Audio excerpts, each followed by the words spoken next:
Who doesn't love to watch drifting? And who doesn't want to see one of the youngest and most talented Pinoy? What?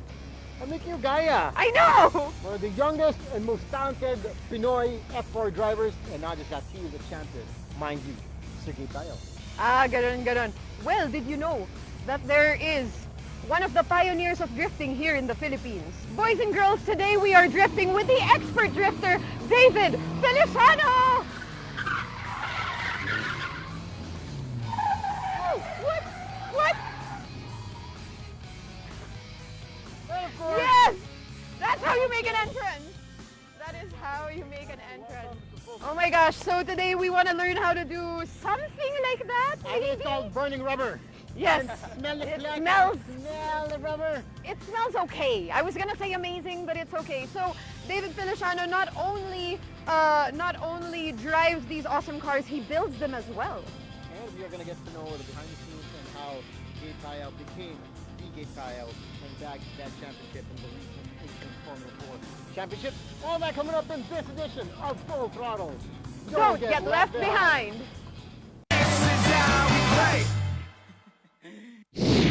Today, we need some stretching. That's correct, because we are going to get ready for our drifting challenge.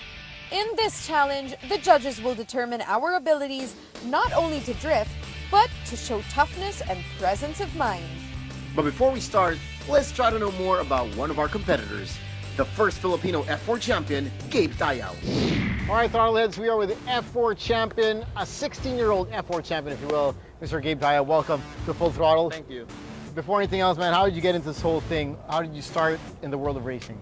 Yeah, so I started back when I was 11. I started in go-karts, so after 5 years, that's when I moved up to Formula cars. How do you get invited to be a driver for F4? Do you apply for it? They kind of choose you because I race around Asia, so they're kind of like scouts in the Asian races, yung mga ganyan. So they're watching the races and all.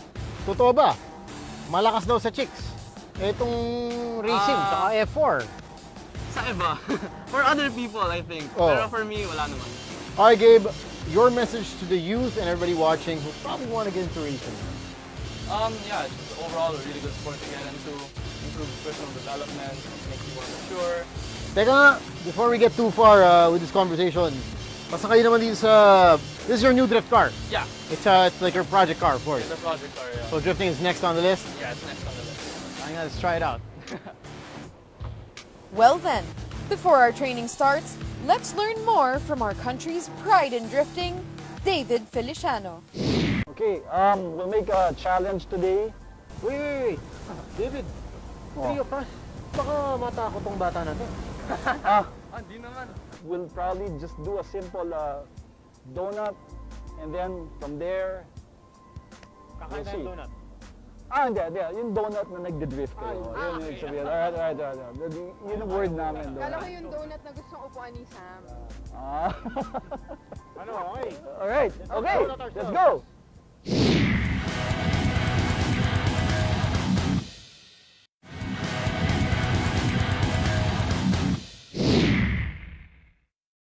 In our drifting challenge, David Feliciano will train and teach us first to do the 360 or donut drift demo.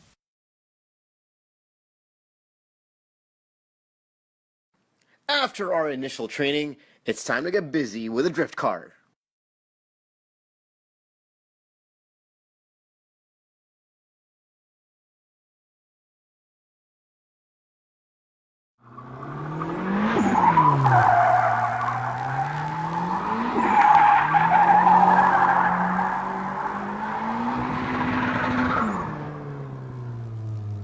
What do you want? You want to do that? You want to go back here?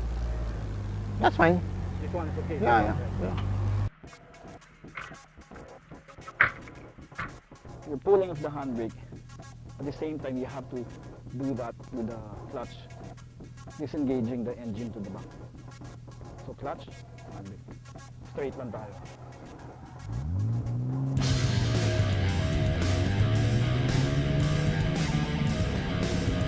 No turn, ang diretso lang. Yan. Okay, that's okay, first gear. But this one, Sam, can you clutch it first and wait for a second, then pull? Okay, got it. Faster. Faster, faster, faster. Yeah, clutch. Nice. Diba? Better, no? Kahit dyan, oh, dito, itong yan. Pwede yan. Ito. Full. Nice! Oh, beautiful. Beautiful. See, they deployed. Beautiful. That's nice. Can we do that again? One more here.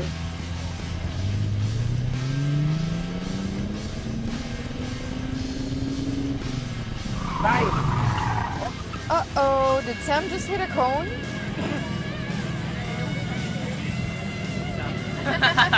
He didn't even get around the ball. Sam, for every cone you bumped, it's 25,000 pesos. Yun lang ba? Yun lang ba? Okay, as you can see, hindi lang ako kumain ng donut. David here taught me how to do a donut in the car. So, right now, I just gained 2 bogey points. So, what can I say? All right, let's see how Gabe does it. Especially when you're exiting. Yan, okay yan. Nice, nice. When you exit, faster. Exit. There! You understand what I did? The exit will be parang boom!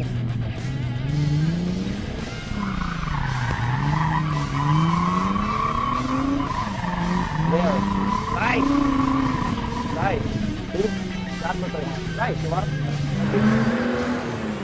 I don't like him very much anymore. When this started, he seemed like a very nice young man. He's a hustler, and you never forget that. I don't like being hustled.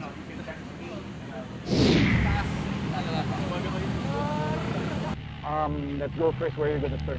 Para you know. Yes, and I will drift without limits.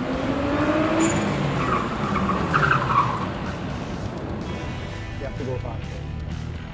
Yeah, go faster. I'll teach you how to put it. Put it in the tip here. Then bring it down.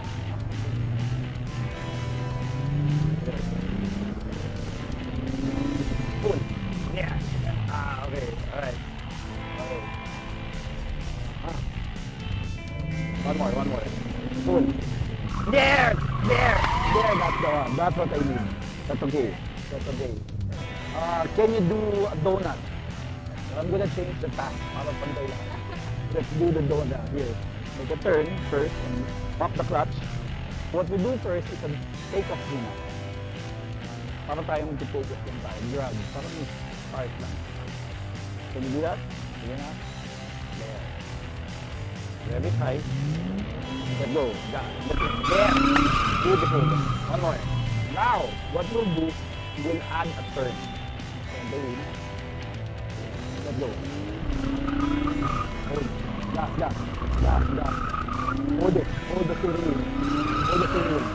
But gas to gas. Go. Right. Gas. Sorry. There, gas. There, gas. You're letting go. Rev high. Let go. Gas.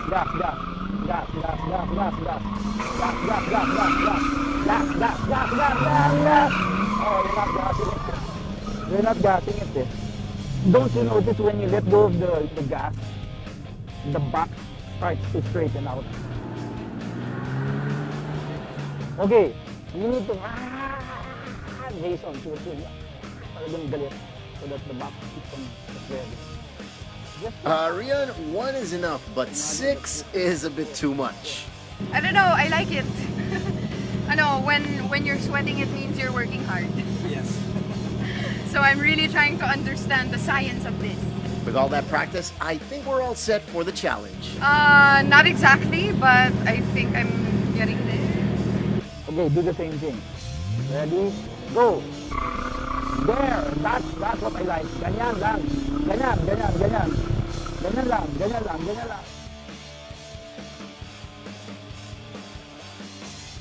Mahirap maging teacher ng drift.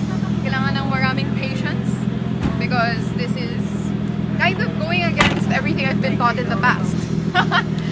So, I'm glad David's a very patient man. Alright, David. What's in store for this challenge? Okay, we did a practice run. So far, you got everything. I think you guys had fun, right? I did. definitely. So, Such an adrenaline rush. yeah. So anyway, basta we got it ready, and we'll do the challenge. You guys are up for it? All right. And after the warm-up, we are all set to begin. And for this part, there will be a judge to assess our performance level. Meet Pat the judge. He's been judging drifting competitions since 5 years old.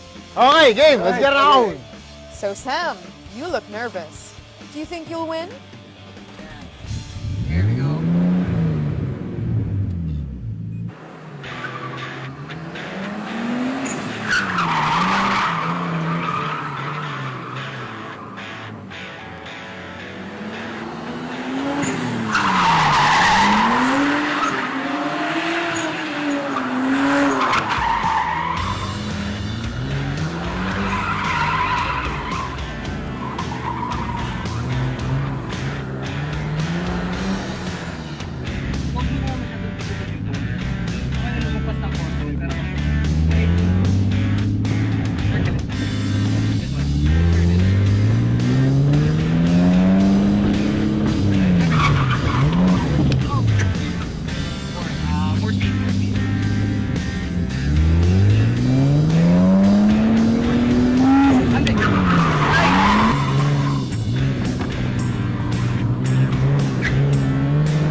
paikot. But normally, girls do the guys like me. Napaikot ka lang, tapos hindi mo masahero. Akala niya kasi, Pac-Man yung challenge, kainan ng food. Isa pa naman pa. Hello, mukha bang makain ako ng phone? Ah, right. You guys will have to sing. Where do we start from? Yung dalawang phone. Pero, start here.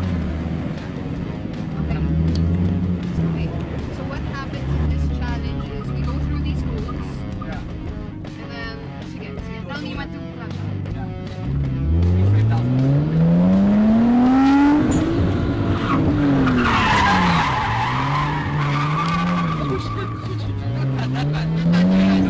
We can do this. Once I set clutch, you try to steer the phone. Okay.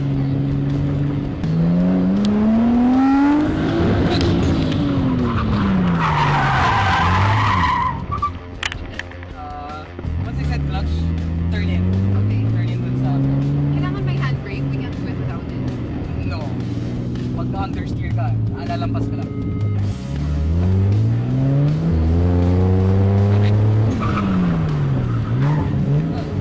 More gas, more gas. More gas. Okay.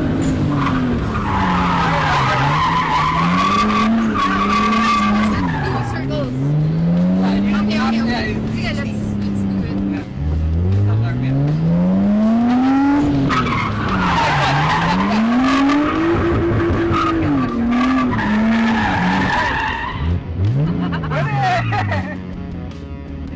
Tayo lang nakagawa nun. Okay, doon ka sa medyo right ah. Medyo right.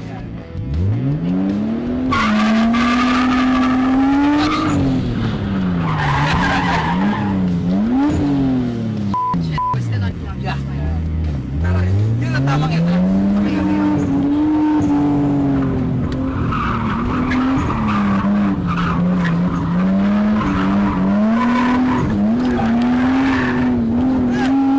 Clutch!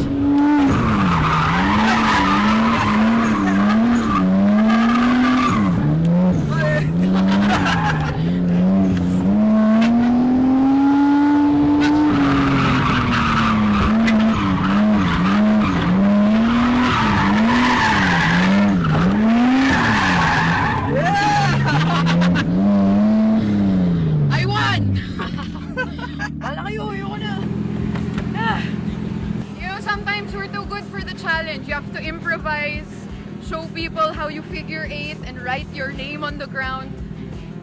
I don't know kung nasundan ako ng aerial shot, but I was writing my name. So, let's see what the judges think.